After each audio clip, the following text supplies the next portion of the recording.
Oh,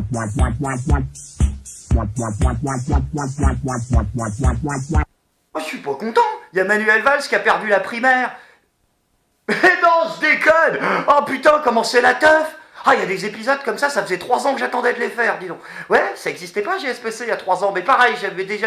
Un jour, je ferai un truc contre Manuel Valls. Ah, il y a des... Oh la vache. Ah, on était heureux, Manu. Ah, je suis désolé, d'ailleurs, j'ai une sale gueule, mais j'ai pas débourré pendant 3 jours, moi.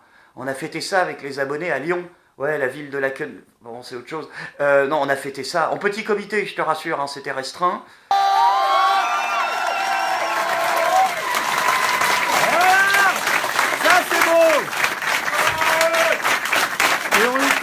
Non, je déconne, on a foutu un bordel. Mais ils n'avaient pas besoin de nous, hein. La moitié de la ville était comme ça, les gens n'en pouvaient plus. C'était des liesses populaires infinies, c'était pire que la Coupe du Monde. J'ai vu un mec en kippa rouler une pelle à une fille en burqa. Ouais. Bon, il léchait le tissu, mais non, j'ai vu des trucs de dingue. Des antifas danser la polka avec des gens du FNJ. Un truc incroyable. Les gens étaient nus dans la rue, en transe, Manu. Comme ça, ils se barbouillaient de sauce tomate. Ils disaient J'ai dit, mais monsieur, qu'est-ce que vous faites? Manuel Valls. Ils s'embrassaient, les gens. Ils faisaient caca par terre, ouais. Et ils faisaient des petits bonhommes à l'effigie de Manuel Valls. Ils faisaient, au revoir, Manuel. Ils écrasaient. C'était... faut dire que là, tu t'es quand même pris une sacrée gifle aux élections. D'ailleurs, ça commence à devenir une habitude. C'était pas plus mal de te tirer, hein, parce que là, 49-3, 41-1, hein, ça chutait, Manu. Oulala. Allez, on va pas trop t'achever. On va quand même te reconnaître un bon point. Bah, après t'être évertué à essayer de créer un conflit interethnique, hein, de guerre civile en France pendant 5 ans, t'as enfin réussi à créer des scènes de liesse populaire réelles. Content. Bon, après, Manu, c'est vrai que tu t'es complètement gouré de technique, hein. Là, tu t'es planté tout seul à ta primaire. Je veux dire, qu'est-ce que t'as foutu? Oui, parce qu'au début, Manuel Valls, quand il a dit à ses conseillers « Bon, bah, je me présente !» Merde, il est sérieux, ce con. Ils ont essayé de lui bricoler un truc. Ils se sont dit « Bon, tu sais quoi, Manu le bilan est pas terrible. Non. Donc, ce qu'on va faire, c'est qu'on va plutôt essayer de jouer à fond la carte de l'autocritique. Ouais, genre, j'ai changé, mon cul sur la commode, le 49.3 aux toilettes, enfin bon, tout ça. » Et l'autre, il a dit « D'accord. Hein, c'est ce qu'il nous a vendu au début. » On m'a imposé le 49.3. Sauf que leur combine, ça a pris, quand il s'est retrouvé numéro 1 dans les sondages. Alors tu m'étonnes, dès qu'il a allumé sa télé, Manu, il a fait « Oh putain, je suis premier !» Chassé de naturel, il revient au galop. Dès qu'il a vu qu'il était à 40% d'intention de vote, l'autre, il a cru que la moitié de la France était amoureuse de lui. C'est complètement lâché dans les discours. Je reste marqué à tout jamais par la manifestation du 11 janvier 2015. Je reste marqué par mon propre discours et par la réception à l'Assemblée nationale le 13 janvier. Et ici, je suis Charlie et je serai toujours Charlie. Et c'est ça qui doit d'abord nous rassembler. Je reste marqué à tout jamais par la manifestation du 11 janvier 2015. Je reste marqué par mon propre discours et par la réception à l'Assemblée nationale le 13 janvier. Ah la vache, tu t'es séduit par ton propre discours. Oh là là. Mais sinon, au niveau de l'ego trip, ça se passe comment? Parce que c'est bien de te séduire par ton propre discours, mais le concept d'une campagne, en fait, c'est d'une élection, hein, c'est de séduire les autres gens. C'est pour ça qu'il s'est... Aïe. En même temps, d'un autre côté, Manu, tu pouvais pas faire grand-chose. Hein. Il y avait des cadors en face, même avec le meilleur discours du monde.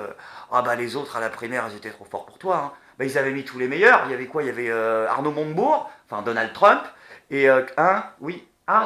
Mais oui, tu sais pas. Non, mais c'est parce qu'en fait, si, on l'a appris pendant la primaire, ça. Donald Trump, s'il a été élu, tu sais comment il a fait? Il a piqué tout le programme d'Arnaud Montebourg. Ouais. Je vois que Donald Trump reprend mes thèmes, car je suis antérieur en politique à lui. D'accord, on fait quoi du coup? On abandonne totalement le projet qui consiste à essayer d'expliquer le principe de réalité aux hommes politiques? Hein? Ouais, on fait comme ça, c'est mieux. On va se concentrer sur Hamon. Oui, parce que c'est Hamon, Benoît Hamon, ça y est, maintenant, qui aura peut-être une chance donc d'être le candidat du Parti Socialiste face à Marine Le Pen au 2e tour des prochaines élections. Parce que ça, c'est acté par contre. Là, il n'y a absolument aucune chance qu'elle n'y soit pas. Hein. C'est foutu, là, les premières places, elles sont prises. Hein. Oui, elle a pris les préventes pour 2017, Marine. Elle a pris les places après un concert de Gojira il y a 4 ans. Elle a dit maintenant c'est bon, c'est moi. Donc là, vous ne pouvez plus rien faire les mecs. Hein.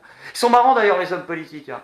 Particulièrement au Parti Socialiste. Parce que les mecs, tu sais, ça fait depuis, depuis le 21 avril que les mecs, tu sais, plus jamais la haine ne passera en France. Le Front National, plus jamais ne fera vaciller la République. Nous vous en donnons le serment. L'horreur de nos pires heures, de notre histoire que j'étais pas né.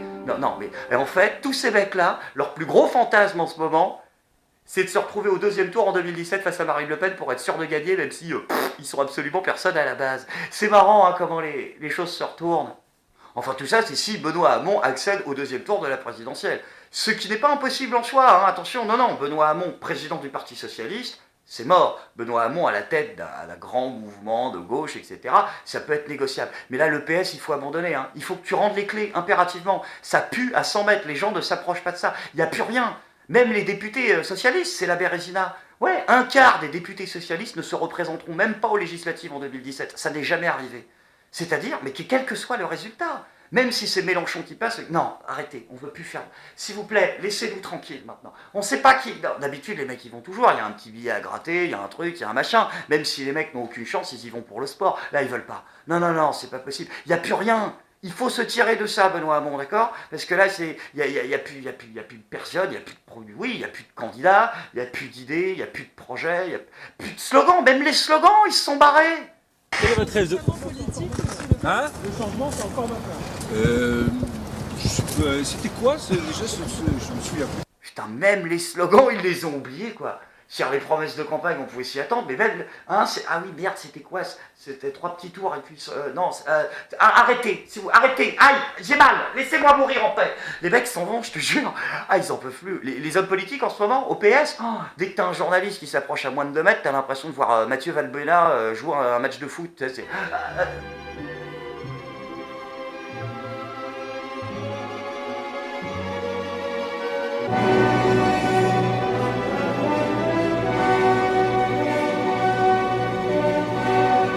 Après, il y a toujours les éternels optimistes, hein, comme Martine Aubry. Ouais, Martine Aubry, elle y croit encore. Ouais.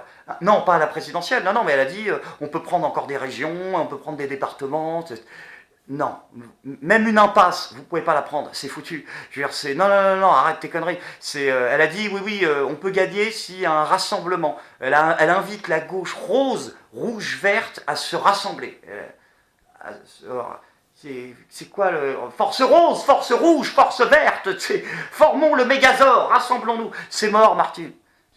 Même si vous formez le Mégazord, on n'est pas dans Bioman. Si le Mégazord, il a la tête de Manuel Valls, c'est niqué.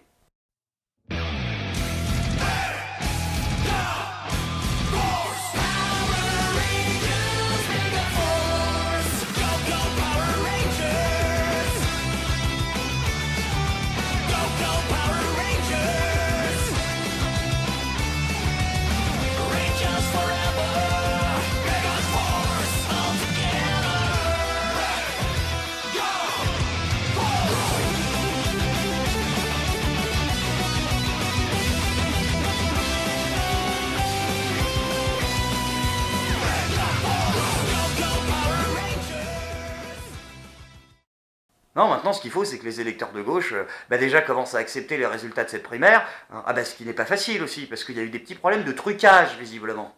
C'est un échec pour cette primaire socialiste. Et d'ailleurs, je mets en cause à ce micro les chiffres de participation. Au vu des chiffres qui étaient vers midi de 400 000 personnes. Une journaliste a même dit qu'elle a voté 2 fois aujourd'hui. Il faudra expertiser tout ça. Au vu des chiffres qui étaient annoncés, effectivement, nous on a passé la tête dans beaucoup de bureaux de vote. La participation était encore très faible cet après-midi. C'est clair, il y a moins de toute façon de votants, y compris même des objectifs que s'était donné le Parti Socialiste. Il voulait au moins dépasser les 2 millions. Je dis qu'il en est loin. Vous savez, le PS échoue à toutes les élections depuis 2012, même celles qu'il organise lui-même. Et du coup, il a réagi comment, le mec qui organise la primaire? Aux accusations de trucage, il a dit quoi pour se défendre?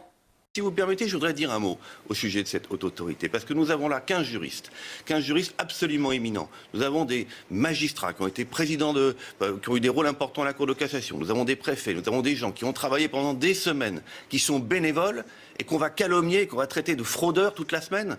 Pour eux, pour moi, en tout cas, à leur égard, et à mon égard aussi, c'est absolument insupportable de penser que cette haute autorité ait pu, d'une manière ou d'une autre, participer à une fraude. Et la raison est simple, il n'y a pas eu de fraude. Hein? Mais qu'est-ce qu'il raconte, ce con? Attends, tu me la refais? Putain, c'est dur. On peut pas dire qu'il y a eu de fraude, parce qu'il n'y a pas eu de fraude, du coup. Non, on démontre, et ensuite on dit qu'il n'y a pas eu de fraude. C'est la conséquence, c'est pas la raison de... Il s'est mis au prédicat, c'est ça? Ouais, ça a plus de sens ce qu'il raconte. Mais du coup, comment il justifie du coup les problèmes qu'il y a eu au niveau des décomptes de voix? Puis même, je suis un peu lassé de ces critiques sur cette primaire qui finalement, et c'est une partie de la difficulté, et vous allez trouver que j'exagère, mais paradoxalement, elle s'est très très bien passée. C'est ça la difficulté, c'est-à-dire qu'on a eu très tôt beaucoup de chiffres, que les chiffres sont très bien remontés, et qu'on n'a eu aucun problème majeur. On aurait pu avoir de la fraude, on aurait pu avoir des attaques informatiques, on en a eu d'ailleurs. Non, non, il peut pas. Le coup des attaques informatiques, t'es sérieux? Ils se sont dit, putain, ça marche aux États-Unis, le coup des attaques des Russes. Hein, vas-y, si, ça passe. Les gens sont cons, ça passe. Vas-y, Enfin, il a pas dit que ça venait de l'étranger, j'espère. Elles ont été toutes arrêtées par les pare-feux qui ont été extrêmement efficaces. Elles sont venues d'où, ces attaques informatiques? Je vous le dirai à partir de lundi. C'est pas la peine d'en susciter d'autres dimanche. Elles sont pas venues, en tout cas, de la France. Si, ils l'ont dit. D'accord, ok, putain, les cons, ça ose. Oh, waouh, la vache, on les reconnaît. Comment on fait? C'est-à-dire, c'est les Russes, en fait. Vas-y, parce que c'est ça, faut pas nous prendre pour des jambons. Je veux dire, à chaque fois qu'il y a une attaque informatique, c'est les Russes. Hein, non, donc, c'est quoi le concept? Tu penses que quoi? Que Vladimir Poutine, il était dans son bureau comme ça, ses conseillers sont venus le voir. Alors monsieur le président, écoutez, là on a un gros problème de contentieux au niveau des émissions de gaz à effet de serre avec la Chine, sinon il y a Daesh qui a lancé une nouvelle offensive contre nos troupes dans le sud du pays. On a un problème de menace terroriste aussi à gérer par rapport en Ukraine, avec toujours la communauté européenne qui s'inquiète. Sinon il faut impérativement que vous ayez plusieurs réunions avec Donald Trump, il est en train de remettre complètement à plat 45 ans de diplomatie entre nos deux pays. Et là Poutine, il leur a coupé en disant, oubliez tout ça, non. Mettez toutes nos billes dans les primaires du premier tour du Parti socialiste français. C'est là que tout va jouer. Pour le monde, bien sûr. Non, mais ça s'est pas passé comme ça, mec, rêve pas. Personne n'en a rien à foutre de vous. Tout a bien fonctionné. Donc là, vous nous annoncez ce matin qu'il y a eu des attaques informatiques sur la primaire de la gauche qui sont venues de l'étranger. Oui, on peut le dire comme ça, mais on vous en dira plus la semaine prochaine. Enfin bon, quoi qu'il arrive, hein, truqué, pas truqué, Manu... Ciao. Oh, ça va. Petite blagounette. Ouais, à la cool. Hein, pour te dire au revoir. Bon, allez, on va pas être là. Un dernier mot, Manu, peut-être? Il y a la question de la crédibilité. Parce qu'en effet, la dépense publique est déjà élevée. Nous assumons un certain nombre de dépenses parce qu'il faut protéger, soigner et enseigner, mais il y a un problème de crédibilité. Il ne s'agit pas uniquement de faire rêver, il s'agit aussi d'être crédible. Nous sommes crédibles quand nous gouvernons. Et moi, je veux que nous gardions cette crédibilité, même s'il faut ouvrir de nouveaux champs. Il a dit ça aussi pendant les primaires, du coup. Ah ouais, voilà, vache. Il va me manquer au niveau de l'écriture des vannes, quand même. Hein. Je suis pas content.